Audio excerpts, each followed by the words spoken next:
का निर्माण करेंगे, एक समान चुंबकीय क्षेत्र बना लेगा।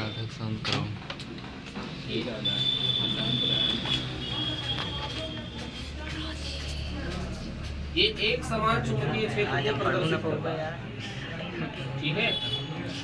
ये किसको प्रदर्शित कर रहा है? एक समान चुंबकीय क्षेत्र। हमने एक समान चुंबकीय क्षेत्र बना लिया, ठीक है। इसके बाद इसके अंदर हम एक धारा लूप रखेंगे, एक लूप रखेंगे। लूप का मतलब क्या होता है? एक बंद आकृति। लूप का अर्थ होता है एक बंद आकृति, ठीक है। तो धारा लूप का मतलब क्या होगा? एक बंद आकृति होगी और उसमें धारा प्रवाहित करवाई जाएगी। जैसे कोई वृत्त हो, वृत्ताकार आकृति हो, या कोई वर्गाकार आकृति हो, आयताकार हो, इस प्रकार की हो जो चारों तरफ से बंद हो और उसमें विद्युत धारा प्रवाहित करवाई जाए, तो उसको हम क्या कहते हैं?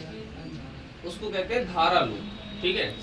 तो इसमें हम लोग एक मान लेते हैं कि कोई चतुर्भुज के आकार का एक लूप लेते हैं, इसका नाम देते हैं ए, बी, सी और डी, ठीक है।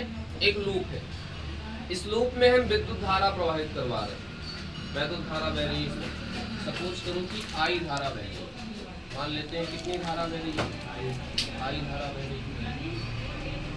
अब चूंकि ये चुंबकीय क्षेत्र के अंदर है, ये जो लूप है वो कहाँ पे है? चुंबकीय क्षेत्र के अंदर है।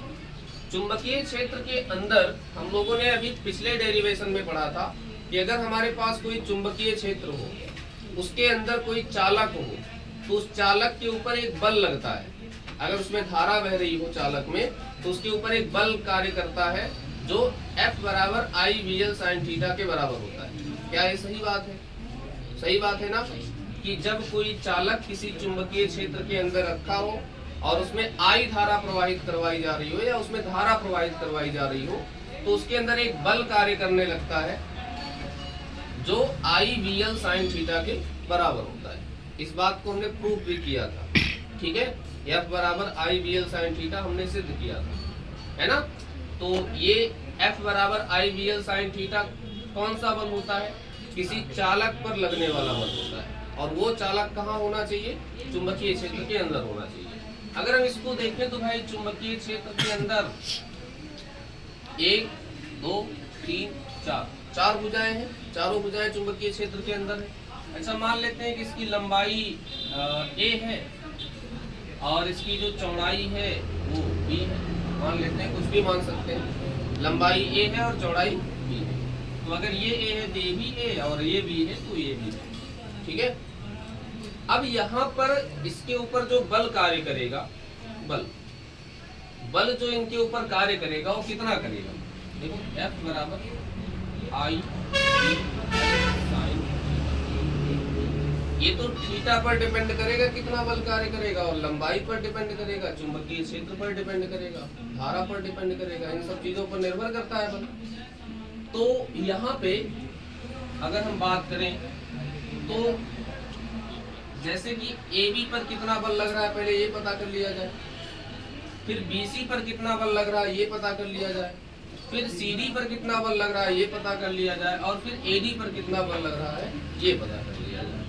लेकिन एक बात कंफर्म है कि जितना बल AB पर लग रहा होगा उतना ही बल CD पर भी लगेगा, और जितना बल AD पर लग रहा होगा उतना ही बल BC पर भी लगेगा, क्योंकि इसमें धारा सेम है, इनकी लंबाइयां सेम है, इनका चुंबकीय क्षेत्र सेम है, सब कुछ जब इनका समान है तो बल भी सेम लगना चाहिए। तो यहाँ पर हम लिखेंगे कि भाई FAB बराबर क्या होगा? IB, और L का काम इसमें कौन करेगा? B करेगा। अगर हम AB पर निकाल रहे हैं तो लंबाई B है इसकी, और उसके बाद में साइन थीटा, थीटा का मान कितना होगा यहाँ पे? थीटा का मान अगर हम देखें तो थीटा का मान कितना होना चाहिए? देखो कल बताए थे हम, कल हमने बताया था कि हम अपना अंगूठा और चारों अंगुलियां इस प्रकार से फैलाते हैं कि एक दूसरे के लंबवत रहे, है ना। और फिर क्या करेंगे? अंगूठे को किसकी तरफ करेंगे? धारा की तरफ करेंगे। अंगूठा धारा की तरफ हो गया ना, अंगूठा धारा की तरफ। चारों अंगुलियां किसकी तरफ होगी? चुंबकीय क्षेत्र की तरफ। और उसके बाद इसको हम धक्का देंगे, धक्का देने पर ये जिस तरफ इशारा करेगा उसी तरफ बल होगा, है ना। धक्का देने पर जिस तरफ इशारा किया जाएगा बल उसी तरफ तो होगा, है कि नहीं। तो यहाँ पर देखो, अच्छा थोड़ा सा इसमें हम करेक्शन कर लेते हैं, इस तरह से समझ में थोड़ा कम आएगा। अगर हम धारा इस तरफ से प्रवाहित करेंगे तो ज्यादा बेहतर समझ में आएगा। बाकी कोई समस्या नहीं, हम किसी भी तरह कर सकते हैं, लेकिन अगर हमें समझाना है और तुम्हें समझना है तो जो आसान तरीका हो उसका यूज किया जाए तो ज्यादा बेहतर रहेगा, इस तरह से ज्यादा समझ में आएगा। देखो अभी हमने क्या किया कि धारा को इस तरफ कर दिया, मतलब धारा किस तरफ हो गई, धारा हो गई ये अंगूठे की साइड में और चारों अंगुलियां हो गई चुंबकीय क्षेत्र की तरफ।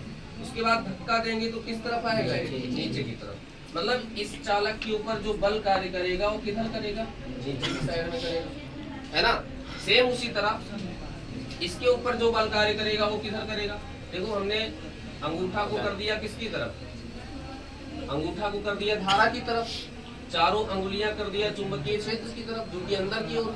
उसके बाद धक्का देंगे तो किस तरफ आएगा, इस तरफ आएगा, मतलब बल किधर कार्य करेगा, इधर करेगा यहाँ पे।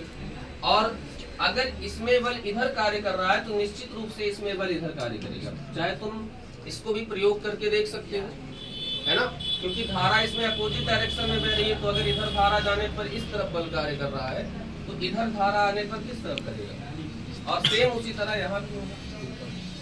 तो कुल मिलाकर इस प्रकार की स्थिति यहाँ पे बन गई है। अब स्थिति एक तो ये बन गई है, तो यहाँ पे देखो, अच्छा इतनी बातें हो गई है ना। अब ये बल कार्य कितना करेगा ये देखना है, कितना करेगा, कितना कार्य करेगा ये बल, ये देखना है। जैसे कि F बराबर IBL sin थीटा होता है ना। तो IBL का काम इसमें कौन कर रहा है, B कर रहा है। और साइन थीटा, थीटा जो होता है वो कोण होता है किसके किसके बीच में, धारा और चुंबकीय क्षेत्र के बीच में। तो इसमें धारा किस तरफ बह रही है, इधर बह रही है, और चुंबकीय क्षेत्र कहाँ लग रहा है, अंदर की साइड में लग रहा है। तो दोनों के बीच में कोण कितने का होगा, 90 डिग्री का।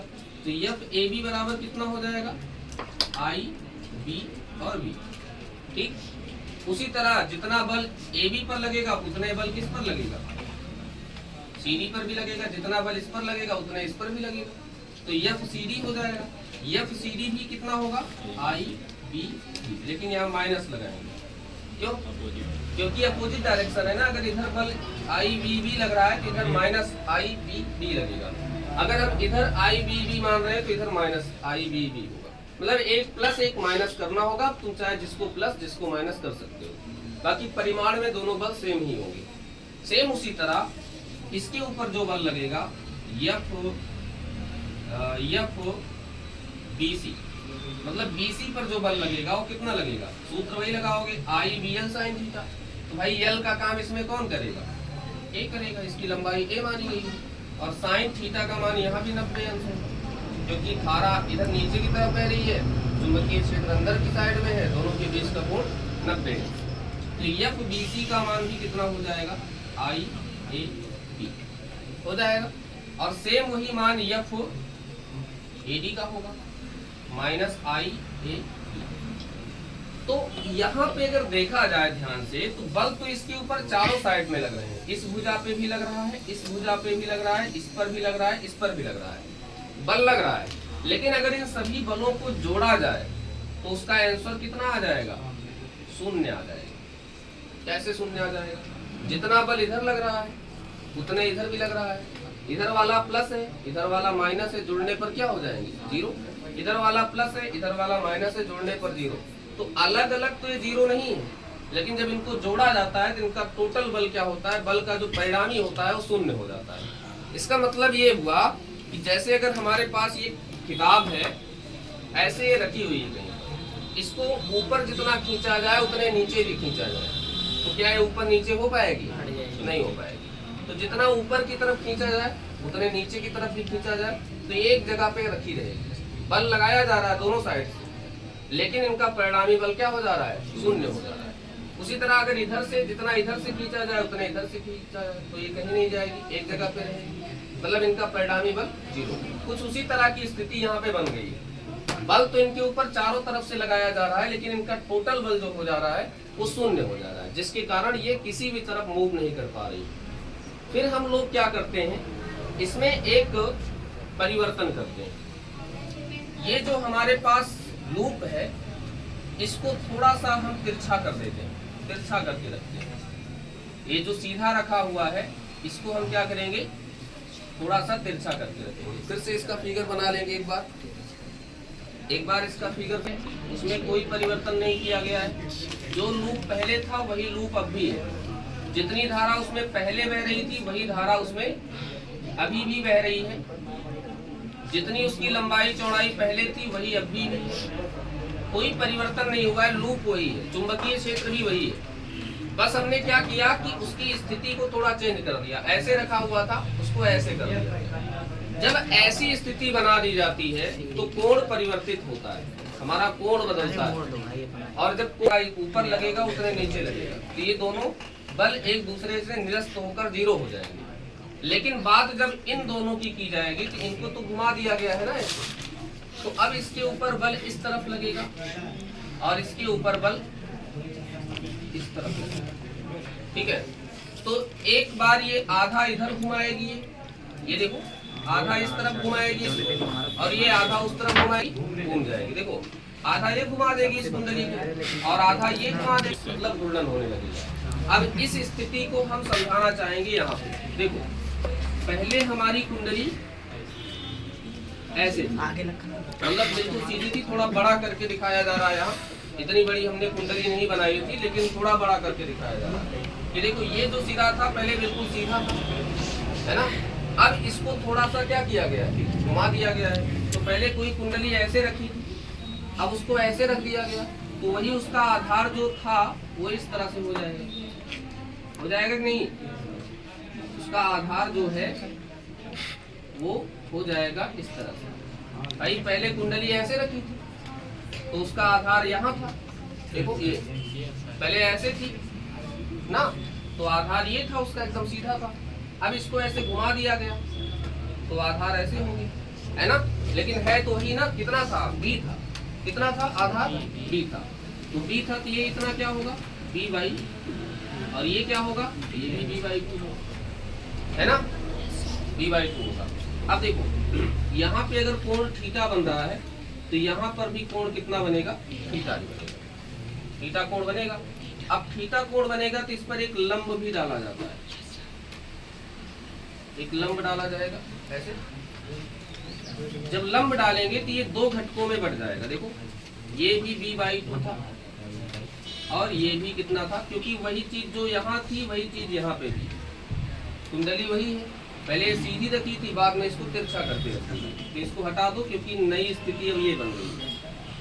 अब यहाँ देखो अगर ये b बाई 2 है तो ये दो घटकों में बटेगी, दो घटकों में। ये हमारा होगा, ये हमारा क्षैतिज घटक होगा क्योंकि इसके साथ कोण बन रहा है, और ये कौन सा घटक होगा, ऊर्ध्वाधर घटक। तो ये क्षैतिज घटक होगा तो b बाई 2 cos थीटा हो जाएगा, और ये ऊर्ध्वाधर घटक होगा तो b by 2 sin theta. Same उसी तरह यहाँ भी ये भी b बाई 2 है क्योंकि दोनों बराबर थे।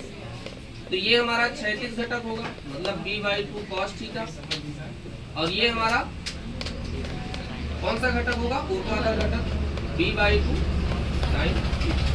इतना होगा। इसके बाद में क्या किया जाएगा कि अगर हमें यहाँ पे बल युग्म का आघूर्ण बताना है, जिसको हम लोग टाउ से रिप्रेजेंट करते हैं, टाउ। तो टाउ बराबर क्या होता है, बल गुणे लंबवत दूरी, बल गुणे लंबवत दूरी, ये सूत्र होता है। तो बल किस पर लग रहा है, इन दोनों पर लग रहा है बल, और बराबर बल लगेगा, दोनों की लंबाइयां सेम है ना। तो बल इन दोनों लंबाइयों पर, इन दोनों चालकों पर लग रहा है, तो कितना बल लग रहा है, देखो लंबाई वाले पर बल हमने निकाला था आई ए बी, तो बल कितना लग रहा है आई ए बी, और गुणे लंबवत दूरी। लंबवत दूरी का मतलब क्या हुआ, ये तिरछी दूरी नहीं चलेगी, लंबवत दूरी निकालनी है। देखो यहाँ पर हमने लंब डाला है कि इस सिरे से इस सिरे के बीच की जो डिस्टेंस होगी यही तो होगी लंबवत दूरी, इस डिस्टेंस को कहेंगे लंबवत दूरी, क्योंकि लंब तो यही था ना, तो b/2 साइन थीटा और b/2 साइन थीटा दोनों जोड़ लोगे तो टोटल लंबवत दूरी मिल जाएगी दोनों के बीच की। ये तो तिरछी दूरी है ना, हमें क्या चाहिए, लंबवत दूरी चाहिए, तो ये दूरी निकालेंगे तो हो जाएगा b/2 sine theta plus b/2 sine theta. तो कुल मिलाकर हो गया टाउ बराबर IAB गुणे b/2 साइन थीटा में b/2 साइन थीटा जोड़ेंगे 2b साइन थीटा बटे में 2, ये कट गया। अब टाउ बराबर हो गया I फिर A और इनटू में B फिर B फिर साइन थीटा।